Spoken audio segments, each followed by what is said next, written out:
కేంద్ర మంత్రి, బీజేపీ తెలంగాణ అధ్యక్షుడు కిషన్ రెడ్డి మేడారంలో పర్యటించారు. ఈ సందర్భంగా వన దేవతలను దర్శించుకుని ప్రధాని నరేంద్ర మోడీ తరపున మొక్కలు చెల్లించారు. అనంతరం అక్కడ మీడియాతో మాట్లాడారు.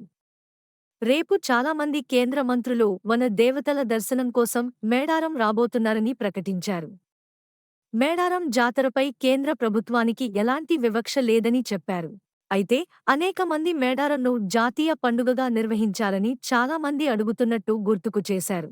జాతీయ పండుగ అనేది ఎక్కడా లేదని, ఈ మహాజాతరకు అంతర్జాతీయ గుర్తింపు కోసం ప్రయత్నిస్తామని హామీ ఇచ్చారు. అనంతరం కిషన్ రెడ్డి కీలక ప్రకటన చేశారు. జిల్లాలో గిరిజన యూనివర్సిటీ తాత్కాలిక క్యాంపస్ ఏర్పాటు చేస్తామని ప్రకటించారు. వర్సిటీ క్యాంపస్ చేసి ఈ ఏడాది నుంచి ప్రవేశాలకు అనుమతి ఇస్తామని చెప్పారు. వర్సిటీ భవనాలను స్వయంగా ప్రధాని నరేంద్ర మోడీ చేత శంకుస్థాపన చేయిస్తామని హామీ ఇచ్చారు. యూత్ ట్రైనింగ్ సెంటర్ కూడా ఏర్పాటు చేస్తామని మాట ఇచ్చారు.